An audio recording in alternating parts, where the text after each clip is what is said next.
Hello and welcome. You're watching Global Lens from the CNBC-TV18 Prime Ionic Wealth Studio with me, Parikshit Luthra.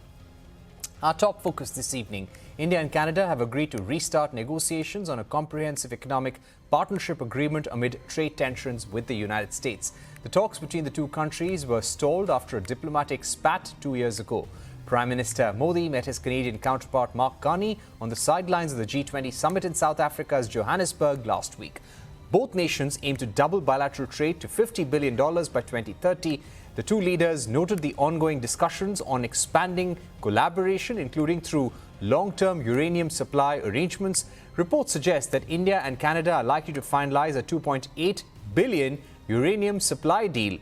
To decode why the India-Canada partnership is crucial, I caught up with Victor Fedeli, Minister for Economic Development, Job Creation and Trade for Ontario. He is currently in India and has held interactions with Commerce Minister Piyush Goyal, business leaders and institutional investors to reinforce Ontario's position as Canada's innovation engine and a strategic partner for the Indian industry. The province is home to one of North America's largest IT clusters with over 400,000 tech professionals. It is also a leader in AI, cloud computing and cybersecurity. I began by asking Fedeli about the sectors where India and Canada could look at in terms of expanding their partnership. Well, I think it's absolutely spectacular news. Further than that, the Prime Minister made a statement that said India is a reliable partner. And I think that's a real signal that we're ready to do business together. In that $50 billion, you're going to see certainly AI, considering that the province of Ontario is the birthplace of AI. You'll see critical minerals. Ontario is the only jurisdiction in the entire North America that has every mineral to make a lithium-ion battery. And you'll see good conversations about nuclear.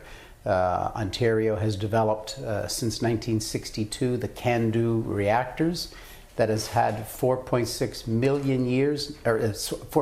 million hours of reliable, steady power production, safe power production. I would also like to ask you, you're here on a trade mission. Could you give us a sense of the quantum of trade specifically between India and Ontario? What more can be done? What are some of the areas of focus for you?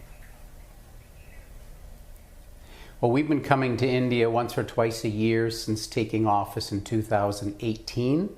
And in those years, we have increased trade with India by 59%. So we're very happy with what we've done so far. It's about $5 billion in two-way trade, but we've got a long way to go. I like to think of it as still a blank canvas that we're filling in. We have a lot of tech companies that we are looking at bringing to Ontario for their expansions. If they're looking for a foothold in North America, there's no better place for them than Ontario, the province of Ontario in Canada. We have 86,000 STEM graduates every year. We have a real opportunity for companies to expand in our ecosystem. We're the second largest tech cluster in all of North America after Silicon Valley. So it's a real great opportunity for companies to shore up in North America and return their profits to India and grow their head offices here. It's a great two-way trade opportunity. Minister, United States was always a big destination for Indian IT professionals, skilled professionals to go to on H-1B visas. The US administration has made some changes whereby it's going to become far more difficult, far more expensive for companies to get these visas for their employees. How do you think Canada, Ontario can use this opportunity to attract Indian talent? We will absolutely be the beneficiary of those H-1B visa holders. Last July, in a 24-hour period, we had 10,000 H-1B visa holders apply to come to Ontario. all from California, all in the tech sector. So, with President Trump saying he's talking about $100,000 for an H-1B visa, this is the same way that he treated the Koreans at the Hyundai plant who were sent there to install the equipment, very specialized equipment that's never been in the States before, and train their people and then go home. They couldn't wait to go home, but he helped them go home a lot earlier by rounding up 300 of them and shipping them home. So, that's the United States. That's one picture. The other picture is Ontario. That's a reliable, stable, dependable, more important, predictable environment. So we're open for business and ready to do business with India.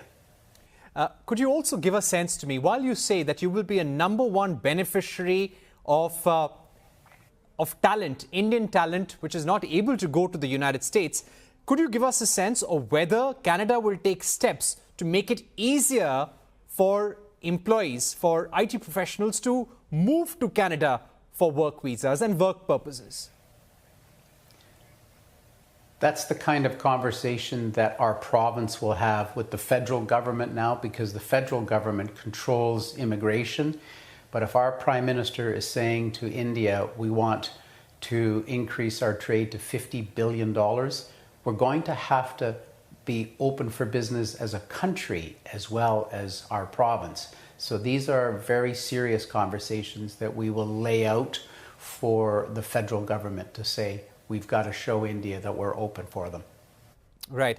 I would also like to ask you how the tariffs and the trade strategies deployed by President Trump are affecting Canada's economy. And considering there is a 50% tariff on India, how important is it for both India and Canada? You're representing Ontario, but on a larger scale, how important is it for India and Canada to come together and have a trade deal? We're really looking forward to this new comprehensive deal that is being discussed, because President Trump's tariffs have affected every country. My boss, the Premier of the province of Ontario, his instructions to me are no more north-south. We need to have you around the world, developing trade with other countries. And it's an interesting point. I said to him, of course, Premier, and we're at it day and night. We've done 20 countries this year and last year as well. Last year's statistics really paint an interesting story. We ended up in Ontario with 409 countries from around the world who landed in Ontario, Canada, invested $40 billion in their new businesses, and hired 24,711 people. So I said, of course, Premier, we're already exploring around the world and being very successful. Our foreign direct investment has grown by $110 billion in the few years we've been in office. And now we're taking that strength that we've developed and exercising it a bit more. We have 2 offices in India, one in Mumbai, one in Delhi. We have 15 offices around the world. We just opened one a few months ago in Bangkok. We opened one days before that in Singapore. So we are looking for reliable partners around the world, because the United States is no longer a reliable partner. You can't have a partner that you have to wake up every morning and look at your iPhone and see what new pain that jurisdiction has given us. You can't have an unpredictable partner. Right.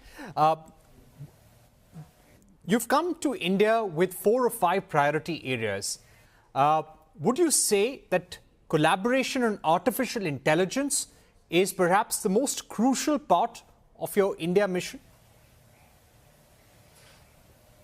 I would say it's very important, and not just in the tech sector. Again, Ontario is where machine learning was first developed by Dr. Geoffrey Hinton, who won the Nobel Prize this year. The tech sector in AI, we have 85,000 AI workers. We have 1,800 AI masters enrolled right now, 400 AI companies. But it's more than that. It's moving into the small and medium enterprises. The manufacturers, they've realized, even if they've been in Ontario for 100 years, that you can't manufacture products today like you did even 5 years ago. You need to be enveloping AI into your manufacturing process, or you're going to be left behind. Right. My final question to you would be, of course, there were issues in the India-Canada partnership over Khalistani issues in the previous Canadian administration. Do you feel that both sides have turned a corner and moved on?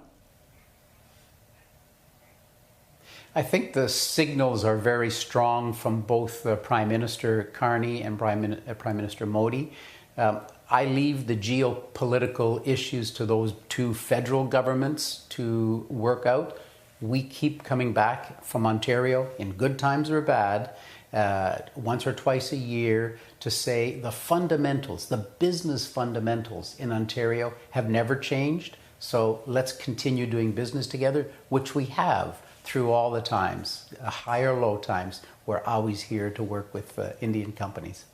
One more question. Australia, India and Canada have come together to sign a technology and innovation partnership on artificial intelligence. How important is this?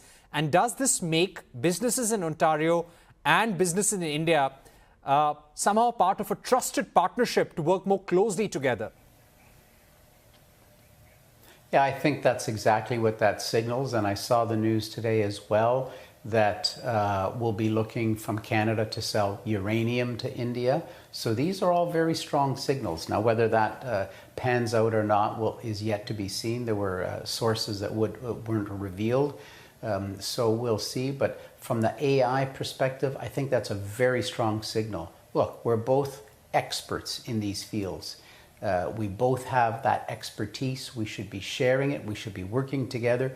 We should be planning on how AI is used together. And I think these are all very, very strong signals from both our governments. And that's really encouraging for both business communities. It's time for a break, but don't go anywhere. Coming up on the other side, a special conversation with Prabhat Kumar, India's High Commissioner to South Africa, on India's pivotal role at the G20 summit.